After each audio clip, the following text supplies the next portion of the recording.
I love that I'm currently carrying like Rode microphones, like wireless microphones in my backpack, and we got the little iPhone earbuds. That's how we're recording this. Hey, everybody, welcome back to the show. My name is Bigfoot, and this is Younger Man's Game. Younger Man's Game is a podcast that is about, well, I guess it's really about, living your life intentionally and in a very real sense, living your life on your feet. For those of you who've already seen the previous episodes, though, you would already know that at the moment this show is about my attempt to hike from Mexico to Canada along the Pacific Crest Trail, which is a national scenic trail. It's 2,650 of the most beautiful miles you could ever possibly imagine, spanning, the entire western United States. I am currently recording this from my tent, as you can probably tell, from the Sierras. So welcome to the Sierras. Finally, after months of talking about how much I love the Sierras, I'm finally here. I'm right in the middle of them, in fact, and I couldn't be happier about the fact. I'm currently camped at one of the most beautiful campsites I've found yet. I'm up at elevation. I'm at about 11,500 feet because I'm camped at the base of Mather Pass. And Mather Pass is one of the many passes that you go over along the Pacific Crest Trail as you make your way north through the Sierras, or south if you're going southbound for that matter. There are like 9 or 10 of these things. They're all challenging and unique in their own way. Mather Pass, for example, is a pass that faces east to west as opposed to north-south. So it doesn't have the traditional dynamic of south side no snow, north side snow. It's got like a little bit of snow on both sides of the pass, and notably on the approach that I'm going to take tomorrow morning, there are some very steep switchbacks that have some unmelted snow on them, and I got to this campsite at like 2 in the afternoon, but I don't want to go through snowy switchbacks at 2 in the afternoon because as the sun warms up the snow on these and it starts to melt, it becomes like slushy, mashed potato-y garbage that is no fun to travel through and actually quite dangerous. So I'm going to wait for the sun to go down and let the nighttime temperatures drop down to freezing and crisp up all that snow and make it nice and crunchy so I can put my micro spikes on in the morning and just crunch my way right up the pass, and I'll be up and over. Mather is the, third named pass that you go over once you're in the Sierras. But let me back up, because I think the last time I left you guys, I was still in the desert. So we got a lot to talk about. And forgive me if I'm snacking while I'm doing this, because you got to snack. If you're through hiking, you're not snacking, you're not really through hiking. Well, as I said in the calorie deficit episode, or nutrition episode, actually, I should just call it the calorie deficit episode. There's no effing way you can eat the amount of energy that you're burning up here, especially at elevation. It's ridiculous. It's very, very common to find that your appetite pretty much doubles when you're up here in the high country. And so I'm having some Nerds clusters, which are kind of like through hiker crack. This is like a favorite candy up here. They're quite good. So I left you guys. I was in the desert. I was talking about how the desert can test you and will test you. Well, I made it out of the desert. I guess I passed the test. As it turned out, there was one more test that I had to pass, and it was wild. It was the last day that I was in the desert before I went to Kennedy Meadows. Basically, the last hill you have to climb, because Kennedy Meadows being a meadow, it's kind of flat. Like once you're down at the level of the meadow, it's a pretty flat hike in. But you have one last hill to go over on your way in there, and it's a hill that starts just north of a campsite called Chimney Creek, and ends at another creek that I can't remember the name of, but it was basically like a 2,000-foot climb over, I want to say like 15, no, that's not right, probably like 12 miles or something, up and down. And that night, the night before that last day in the desert, me and the people I was camping with, we had camped about 8 miles back from Chimney Creek. And one of the people I was camping with has a person who was following him in a van, and that person was doing trail magic at the Chimney Creek campground. So, of course, we all woke up. Like, if you want to get through hikers to hike fast, tell them they're either 5 miles from town or 5 miles from trail magic, and watch them go. We blazed out of there. The first thing in the morning, we made it down, the first 8 miles in something like 2.5 hours. It was crazy. And, of course, there was trail magic there, so we all, ate and drank and had fun. But it was really early in the morning while we were sitting there having, sodas and chips and stuff. And it was like 9 in the morning. And so we're looking at each other and like thinking, yeah, like it's another 22 miles or something to Kennedy, but it'll be like a 30-mile day, but it's 9:30 in the morning and we just did, 8 miles in 2.5 hours. So we decided to just send it. We put our packs on and we just boogied. And I took off with the group and then I immediately fell behind. My feet started just every kind of pain you could feel in your feet. It was just like, oh man, it was like walking on razor blades. And I just started slowing down. And I just kept pushing and pushing. I figured I'd get to the top of the hill and pick up speed, make it up on the backside. I get to the top of the hill and I start coming down and I actually start going slower because the pain gets worse. And once that happened, once I was sort of hobbled and moving at like, 1.5 miles an hour or something very slow, every voice in my head that has ever kind of plagued me and told me, stories about who I am, designed to make me feel small or less than, they just came out of the woodwork. That entire walk down the hill. You're too old. You're too fat. You have no business hiking with these people. You have no business on this trail. What are you doing? Why are you even here? I mean, it was just like a loop, just going and going, and like excruciating pain, and this terrible like chyron of just awful thoughts just scrolling through my mind. That's how I made it down the hill. And when I got to the bottom of it, there was another creek. This is a smaller creek that, I found a shady spot because it was still the desert, technically. Found a shady spot. There were some folks sitting there. I didn't know them, hadn't met them yet, but threw my pack down near them. Took my shoes off and just went and dunked my feet in the creek. And as soon as I dunked my feet in the creek, all the pain went away. It was like instant. And it's like, yeah, I mean, there's obviously cold water would have anti-inflammatory properties. There's a perfectly good concrete explanation here, but it's almost like, once I got across that creek, like that was it. Like the test was over. The voices were quiet and my feet didn't hurt. I sat in the shade. I had a little snack. And when I got back up to my pack, because it was only like 1 o'clock in the afternoon, maybe it was 2 o'clock actually. It was early enough that I didn't want to camp there, but it was late enough that I knew I probably wouldn't make it into Kennedy with my friends. And as bummed as I was about the thought of, because I've been thinking about walking into Kennedy Meadows for a really long time, and I really thought about walking in there with the people I've been hiking with for the last 700 miles. So the thought of, not seeing them, like what if they'd already taken off? What if they're already gone? Oh, here we go. We got a little windstorm up here, so hold on. Batten down the hatches. It's the only drawback to camping this high up. Let me lower the camera a little bit, maybe. Maybe I'll get out of the range of the... There we go. Hang on. Stand by. Technical difficulties. There we go. So, as bummed as I was at the thought of like walking in there alone and, not, maybe I wouldn't even see them. Like these guys were known, they were talking about Neroing, which means just going in, spending the night and leaving. Like what if they were gone, and it's just like, it had a real lonely feeling to it. But by the time I stood up and put my pack back on, like, again, the pain in my feet was gone. I was feeling pretty good. I knew I probably wasn't going to get into Kennedy that night, but I was like pretty okay with that. I just figured I'd just walk in the morning. So I walked along, the last stretch of the desert, which it starts to give way. Finally, it starts to look like maybe you're in the mountains. You get into this meadow and it just stretches out before you and you can see mountains off in the distance. And there's even like, it kind of looks like Central Oregon. There's just like a lot of pine trees start growing out of the sand. And then eventually you walk smack into a river. We don't walk into the river, but the trail walks right up to the river. It's the South Fork of the Kern River. And let me tell you something. If you've been hiking in the desert for 700 miles, a river looks pretty darn good. So the trail takes a right and follows the river north for about a mile, and then they part ways. Right after they part ways, there's a little stream, and I found a little hilltop that was right next to that stream, kind of off the beaten path, not shown on the Far Out app that everyone uses to find their campsites. So I basically had the place to myself, and it was kind of like the best campsite I had in the desert. Peaceful night, quiet, no wind. Finally, no wind after all the windstorms of the desert. Well, these are also Welch's fruit snacks, delicious. Although I blame this company For people screwing up my last name is Wech. There's no L, but everyone wants to put an L in there because of these assholes.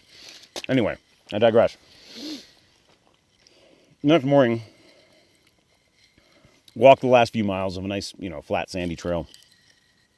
Hop off the highway where Kennedy Meadows is. And Kennedy Meadows is just a town that's kind of like up in the mountains, and it's at the southernmost point of the Sierra section. But the actual, like, experience of Kennedy Meadows happens in one of two places. There's the Kennedy Meadows General Store, and there's Grumpy Bear's Retreat. And both are resupply points where you can mail packages. They both have amenities. They both offer free camping and showers for a few bucks. And actually, I think the showers at Grumpy Bear's might be free, but I don't know. The only difference is one, like Grumpy Bear's is a bar and the general store is a general store. So like, it doesn't really matter. The general store is closer to the trail, which is why I ended up, and my trail family ended up opting for it. But the general store is also the one that, if you've ever heard of people getting applauded when they walk into Kennedy Meadows, or have you ever seen anything like that, that's where that happens. Because the general store is like kind of the first building you see when you walk into Kennedy Meadows, and there's this big deck overhanging the front of the property where everybody's hanging out all the time, because it's like, during the day when it's sunny out, it's the only place with shades. And also it's like, there's a general store there with a grill and you could buy beer. And so people are like playing cornhole and just generally hanging out and having fun. And so every time anyone on the deck sees a new hiker walking into the general store, they yell hiker, and then everyone just goes ape shit. They start clapping and yelling and welcoming him in. And then like, there's a couple of cowbells laying around. They start ringing cowbells.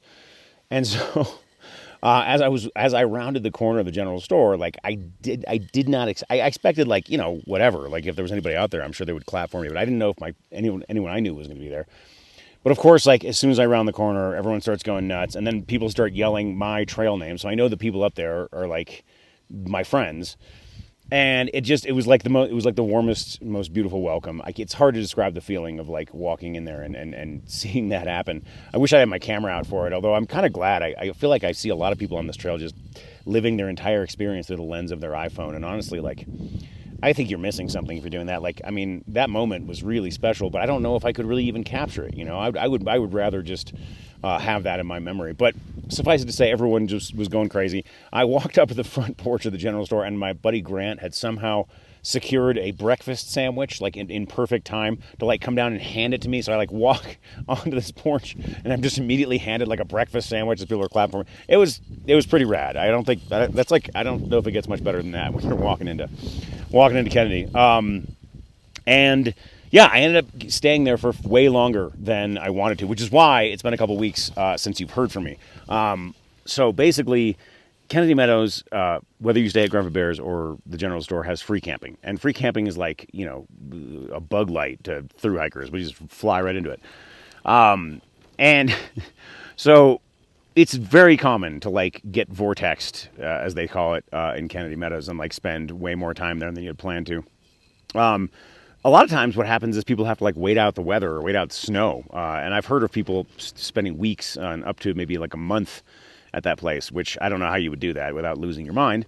Because I ended up staying there for 6 full days, and I left on the 7th day. And I was pretty sure I was completely insane by the time I left there.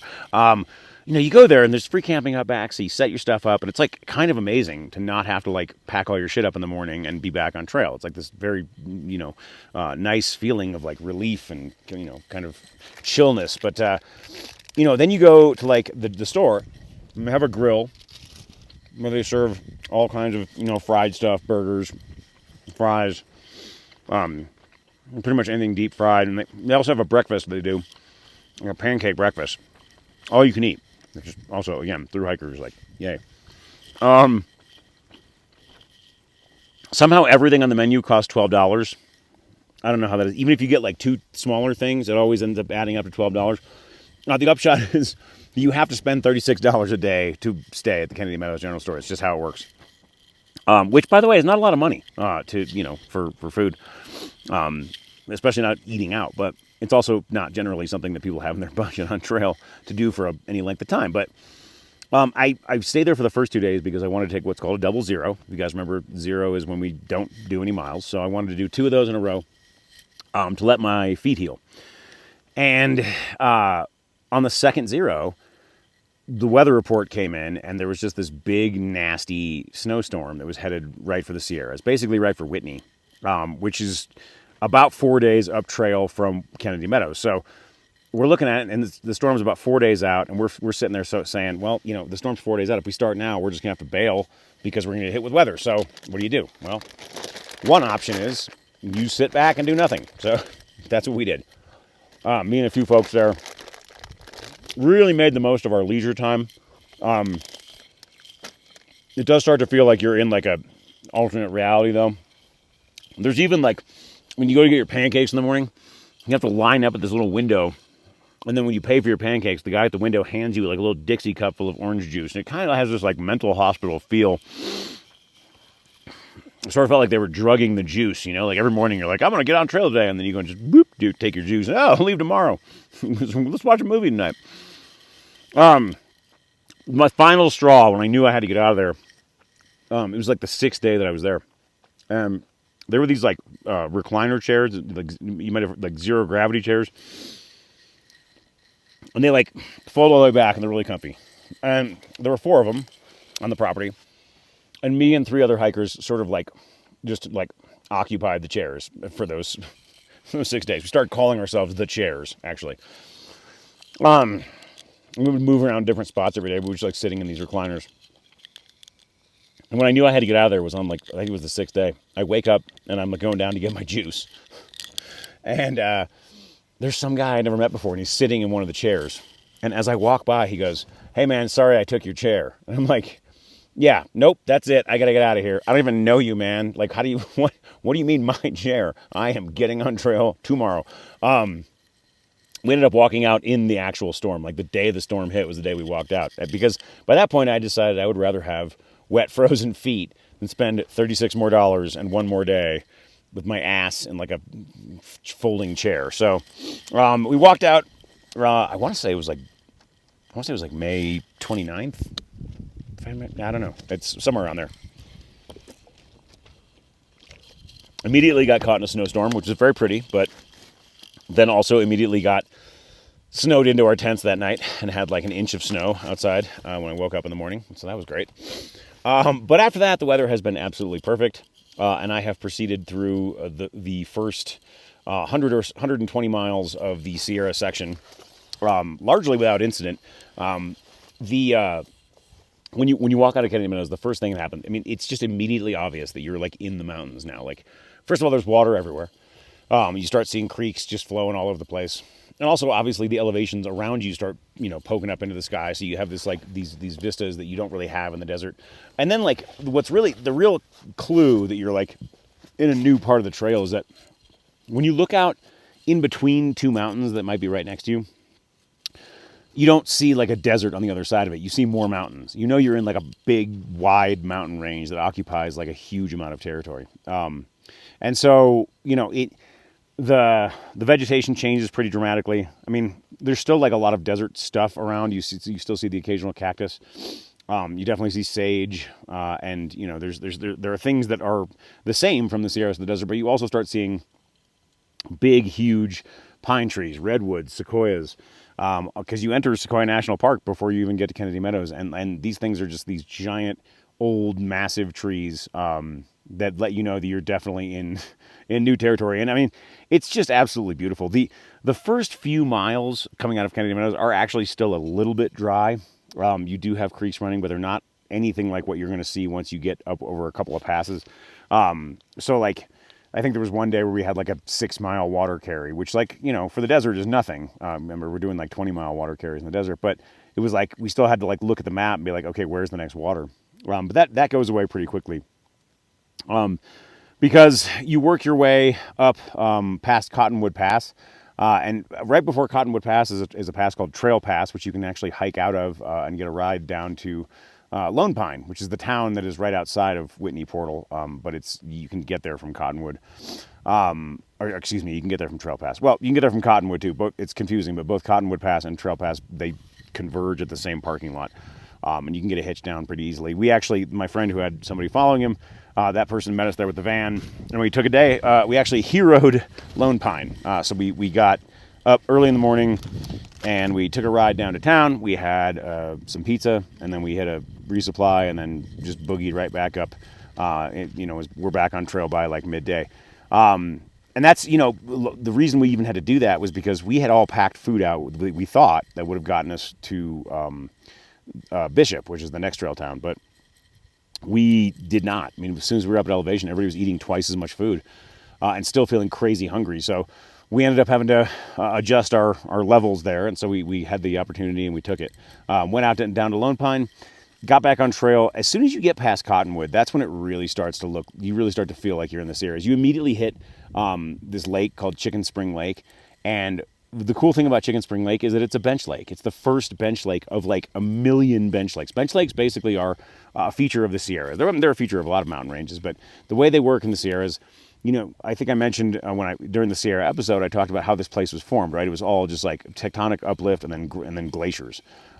Just unimaginable amounts of pressure from ice just scraping down these mountains and sort of hollowing them out and like putting these like indentations as they go. As they flow into larger glaciers and join up with them, they leave these like hanging valleys. And in almost every single one of these hanging valleys, as the snow melts on the peaks above, you get this little puddle of water that gets big enough to be a lake, and those are bench lakes, and they're magical. Like, it's the clearest, cleanest water you've ever seen.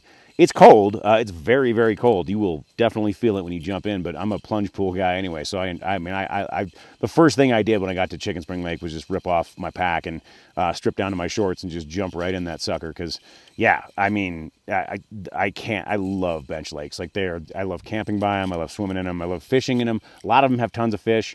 So that's how you, like, that's like the first, like, oh man, I'm definitely in the Sierras moment, is like you see this like little bowl of perfectly clear cold water surrounded by these towering granite peaks, which is something that you see a lot up here. So from there, leaving out of Cottonwood, you go to Crabtree Meadows, and Crabtree Meadows is like your next major waypoint, because that is the staging point to climb Mount Whitney.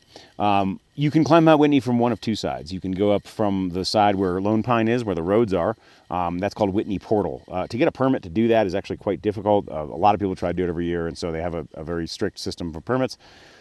But if you're a PCT hiker, or anyone actually who has a permit that starts anywhere other than Whitney Portal, but exits at Whitney Portal, you can hike up, and you can hike up the basically the backside that goes sort of up from Crabtree, and it climbs up around a couple more of these little hanging valleys past a beautiful lake called Guitar Lake. And then from there, it kind of crosses over and starts climbing up this just like massive series of switchbacks. And a very common thing to do for PCT hikers is to hike this, try to make a sunrise hike. And that's what we try to do. To do that, you basically want to leave at like midnight. You get to Crabtree in the afternoon, try to get some sleep. Let me back up. The one feature about Whitney, anything above 12,000 feet technically, but definitely Whitney zone, you're not allowed to dig a cat hole because basically at that elevation, your business will not decompose in the ground. So it'll just be like a little poop, poop mummy that'll just live up there, a little petrified turd. And they don't want that, because obviously so many people go up every year. Eventually it would just, be kind of gross. So you have to use something called a wag bag, which is basically just like a super heavy duty Ziploc bag that they give out at Crabtree if they have them, but they're usually out. It's first come, first serve. You can also use a Ziploc bag or double bag Ziploc bag in a pinch. No pun okay, pun was intended there. You just can't leave your business up on the mountain. You got to carry it off with you. And I had never, at this point, I've never had that experience. I've always just dug cat holes. So the whole thing when you're leaving, so the whole thing is to like leave at like midnight, and you hike through the night, and then you try to be at the summit for sunrise, because it takes about 6 hours to get up there. So we get to Crabtree, and we pitch our tents. It is not uncommon in the afternoon to have storms up there. Whitney's a huge mountain. It's the tallest mountain in the lower 48, and it draws weather to it. So every afternoon you get these clouds rolling in, and sometimes you get rain or hail with that, which is what we got that day. And we just laid in our tents after we made camp right as it started to hail, and it just hailed like crazy for like hours, pretty much all the way till sundown. I would remember laying in my tent thinking, one, my tent's going to be ripped to shreds because the hail was like the size of pea gravel. It was nuts. And two, like, there's no way I'm hiking this tonight. Like, we're going to have to call it off. Like, basically, if the storm, passes the way they usually do, then by the time the sun is down, the sky will be clear. And if it's not, the sky's not clear, then that means the storm hasn't left, and that's it. That's your summit attempt. Unfortunately, that's how things go in the mountains. You can't, you don't want to tempt fate, like, for some dumb reason, like pride or something, because you can get killed doing that. So we're sitting in this hailstorm, and I try to go to sleep, and finally kind of nod off, and then it gets dark, and my alarm goes off, or it was like 10 p.m. or something, and I get up and I start packing my what's called a slack pack, which basically a slack pack is when you just leave your camp set up and you take a few things you're going to need on the hike, but not everything in your pack. Hence slack, because it's like kind of hanging there. And I packed up my slack pack, and I remember thinking to myself, like, I haven't checked outside my tent and see what the weather is yet. There was like another inch of ice outside of the tent, so I was like, that's not a great sign. But I remember thinking to myself, like, I might have to just, like, unpack this all and go back to bed. But I unzipped the tent, and I looked up, and I saw every star in the sky. So, perfectly clear night. On top of that, at about 10 p.m., there was forecast to be a 97% full moon, which, I mean, you can't get better conditions than that for a night hike. You basically don't even need your headlamp when it's that bright outside. So I went around, woke everybody up in my little crew, and we all packed up, and off we went. And it was just an amazing, amazing night hike. I mean, the rock formations, the snow glistening in the moonlight, Guitar Lake shimmering. You sort of had this ghostly feel to it under the moonlight. I was just, I mean, I've took a few photos and videos, but it's, nothing does it justice. As we're hiking, as we start our ascent, I notice that I kind of have to poop. And, look, that's not an uncommon thing on the trail. And, like, it's also not something you necessarily have to do anything about in that moment. So I decided to push on. And, I figure it'll be whatever it is. But it's only like 12 miles total to get back to where we were. So up and down and, before anything gets out of hand. Well, as we're hiking up these gorgeous switchbacks, first of all, a lot of them have ice and snow on them. Some of it's pretty steep, so you have to bust out your ice axe and do a traverse. So I'm traversing all these ridges, and I'm cognizant of the time because I want to try and get up to the summit by sunrise. So it's kind of a race against the clock. But I start to notice that there's actually another clock that's also ticking, and it is getting bad. It's hard enough to concentrate on like a high angle, steep side hill traverse when you don't have to worry about crapping your pants. But like by the time I was like getting up near the summit, I was running out of options, running out of time. About a half mile from the summit, my body just like sort of took the wheel and was like, listen, mister, you got two options, your pants or right over there. And so I just scrambled off trail in the pre-dawn light and proceeded to just lay down about a 2-pound turd in the snow. And like, I mean, I'm not proud of it. I was a little proud of it. It was a good sign. But no, like, it was a panic moment. But in that moment, I'm like, okay, I have Ziploc bags on me, so I can like get this thing off the mountain. But I don't relish the thought of like picking up a giant steaming turd with a Ziploc bag. So I decided to do what I thought was the most prudent thing, which is kick a little snow over it. Mark the location on my GPS, make my summit attempt, and then come back. My thinking being that it would have like frozen into like kind of a turdsicle. By that point, much less offensive to like, do the dog park trick of like turning the Ziploc inside out and getting in there. So I did. I just kicked some snow over it enough that nobody would notice that it was an obvious giant pile of what. And I proceeded up the mountain. Unfortunately, my little brown blazing excursion, it cost me my sunrise summit. I got there the sun was like this far above the horizon by the time I got up there. So didn't quite make it for sunrise. Didn't quite make it in a couple respects, but I didn't quite make it for sunrise. However, it was absolutely gorgeous. If you ever have the chance to summit Whitney, it's worth the view for sure. And the sunrise version is definitely cool. Freezing cold up there though. So we didn't stay up there very long. Just took a bunch of photos and videos. And then I made my way back down, and then like in the middle of like basically a big line of people leaving the summit, because a lot of people do this every day, and we're right in the middle of the bubble, so it was a pretty crowded attempt. As we're all like making our way down, I had to like exit the line of people and go like pick up my package, and I did. I got it. I double bagged that sumbitch, put it in the outermost possible place on my pack where it touched nothing else.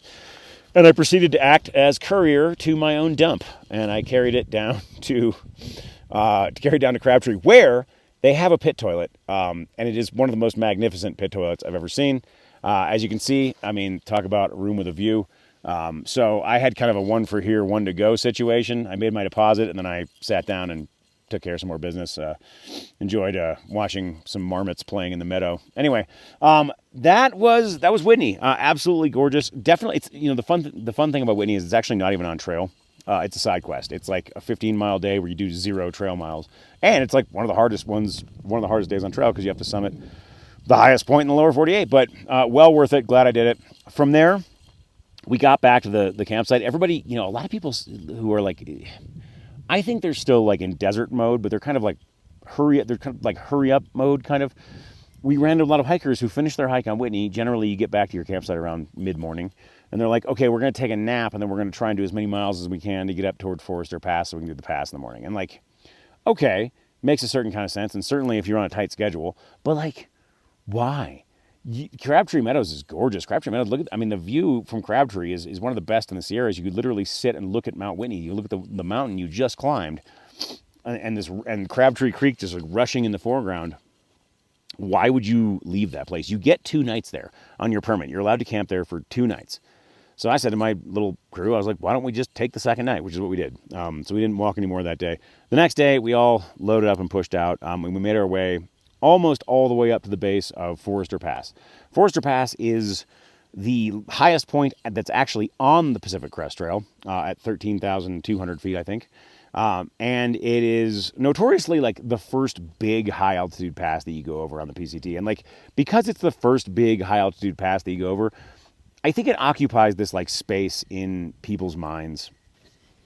And I think the reason that matters is because this, every section of this trail has its hazards, right? I mean, the desert has no shortage of things that are trying to kill you, but I think there's a sense among people as when they begin their northbound through hike of like the Sierras being the first place where like real potential danger is lurking, right? I mean, this is the part of the trail where you can have waist high whitewater crossings. This is the part of the trail where you have snow and ice covered traverses that require the use of mountaineering skills and an ice axe in the worst case scenario, and the ability to self-arrest to avoid falling down the mountain. This is the part of the trail that has the potential for altitude sickness, really, realistically, for the first time. There are all these things that are unique to the Sierras that I think make it so that like they kind of loom large in the imagination of people when they start this hike. It's like sort of like, am I going to be too cold when I get up there? Am I going to know what to do when I have to go across these like passes? Am I going to be able to cross these rivers? Like, that's a very real thing that I think goes to the mind of a lot of people when they start these hikes. The high mountain passes are the ones that like really like loom large in the imagination of the thru hiker who's like sleeping in the desert thinking about what's to come when they make it past Kennedy Meadows. And Forester is the highest one. It's the first one. So like it's the one that everyone is kind of thinking about and I'm sure to some extent apprehensive of. In practice, there is one sketchy part on Forester when you're going over it from the south in the early season. It's called the chute. It's right up at the top. And it's basically what happens is you walk up to the base of these switchbacks and the trail is completely covered in snow. So you can just crunch your way over the snow. The switchbacks are usually clear pretty early because they face south. So you can just, zigzag up the switchbacks. The last switchback kind of travels almost due west toward the pass. The pass is just like a little notch in the rock. It's very small. And before you get to the notch, you have to go over the chute. And the chute is like it's a very steep ice field that like basically just fills up the hollow spot in the rock. And you need an ice axe out usually to go over. I mean, you don't technically need one, but it's a good idea to have one because it's steep enough that if you were to fall, the run out is potentially lethal.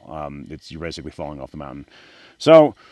But it was, by the time we got up there, and I think thanks to our week of vortexing in Kennedy Meadows, the chute was very small. It was like 25 or 30 steps maybe. Certainly nothing like any of the traverses we had done on Whitney. There were a lot bigger ones that we came down off that mountain. So relatively easy getting up. And as long as you go over early in the morning, the north side is very gradual, like in its slope, but it's the north side of the pass, so it gets all the snow, and the snow stays there. So you got these long snow traverses getting down from the pass on that side, which if you hit those midday, that's when it turns to slush, and it can be very fatiguing to the point of potentially even being dangerous. But we got there very early, so we had this beautiful day of just like hiking down from Forester Pass, and the views. I mean, it's otherworldly, man. Like every one of these passes you go over, as soon as you go over, you see this brand new vista of just like a bowl of granite spires reaching up for the heavens, covered in glaciers. And then once you get down below a certain altitude, below the tree line, you see these wonderful pine forests, and you can just see them like they look like they're sort of like growing like in the middle of these valleys, just sort of like the heart of the valley is these forests, and lakes dotting the landscape here and there. It's just, I mean, the Sierras are like no other mountain range I think I've ever been in, and they really are something special. I'm so happy to be here, even though it's very hard work to be in the Sierras because, among other things, basically every day you're up here, if you're trying to, make your way to the next resupply point before you run out of food, you're doing one of these passes. I packed an extra day's food because I plan to visit a lake that I like up here called Charlotte Lake and spend a day there. Actually, just take a zero there. So I have one extra day of food, but other than that, basically, yeah, just doing a pass a day. And so every day you have to climb up to like 12,000 feet, and then every day you have to drop back down to, in some cases, like 8,500 or 9,000 feet, and then climb right back up again for the next day. So it's hard work. You're at elevation. It's very physical. And your pack is very heavy because you're carrying an ice axe, you're carrying microspikes, and you're carrying the dreaded bear can. The bear can is a very necessary but very unfortunate thing that you have to carry in the Sierra Nevadas. Basically, it is designed to protect the bear population from figuring out that humans equal food. And it does so by being like a bomb-proof and notably bear-proof container that you can stuff all of your food, all of your scented items, and all of your trash into, so that basically nothing in your tent or on your person smells like something a bear would want to come check out. And then you just take the bear can and you chuck it off somewhere, near your tent, and that's the basic idea. They're great. They're fine. They're also incredibly bulky, and they add like 3 pounds of weight to your pack. So pretty much every through hiker hates them and cannot wait to get rid of them. I'm carrying mine to Truckee, which is the last possible point. You can technically carry them less than that if you don't mind speed hiking through the Desolation Wilderness, because the Desolation Wilderness is north of the spot where you can get rid of your bear cans, but you have to have a bear can there. It's a little confusing, but it's only like 21 miles. Anyway, I just simplified things. I'm just carrying all the way to Truckee, which is like the last place in the Sierras where you have to have one. So, yeah, it's amazing. Like, I mean, I can fit like 9 days comfortably, 10 days if I smash and trash compact everything down into my bear can. But that's like 10 days of desert amounts. Like, I feel like I need to double my food intake up here. It's crazy how many calories I'm burning every day. But you got what you got. So resupply points, this is like also kind of the tricky part of the trail for resupply, because I think it's part and parcel of what makes the Sierra so beautiful is the fact that they're so inaccessible, right? Like the state of California has done a great job of not building a road through here, because if there was a road through here, there would be a bunch of like trash and pollution everywhere, because unfortunately everywhere you build roads, like people tend to go and, leave their mark.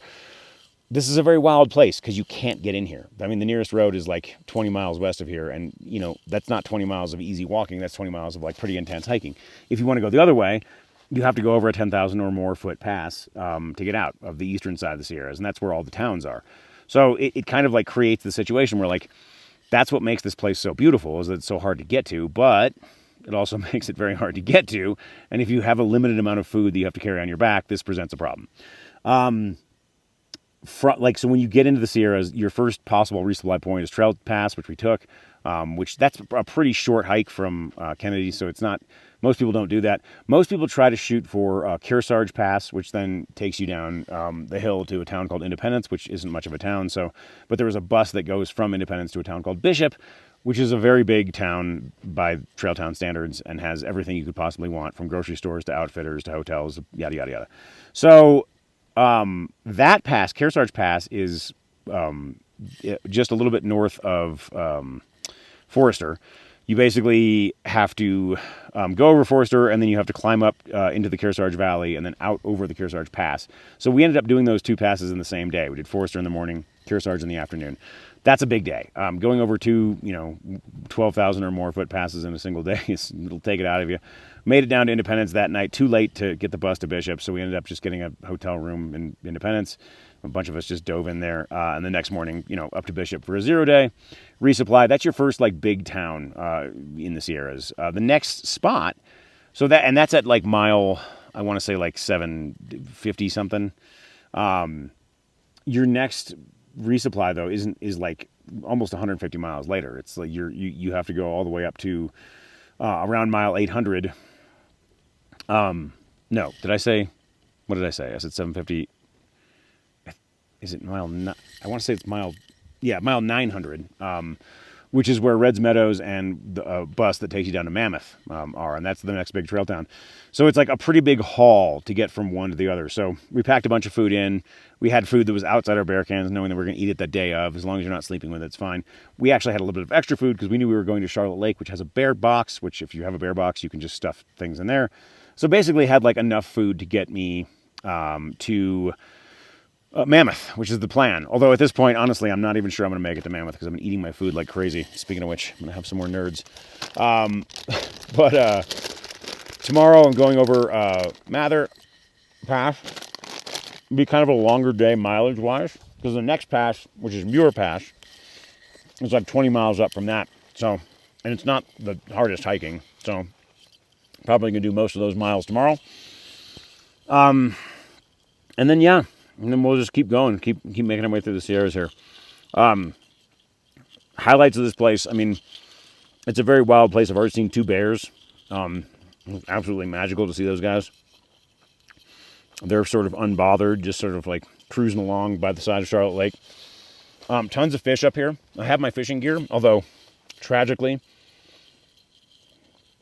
at some point between Ridgecrest, where I paid $17 for my little Mighty Mite fishing reel, and Charlotte Lake, which is the first time I actually unpacked it to fish with it, that crank, the actual hand crank on the reel broke off, and it was just a little cheap plastic piece, so there's really no way to fix it. So I can still kind of fish with it. I just have to spin the reel back in by hand. It's a real pain. I've caught a couple fish so far.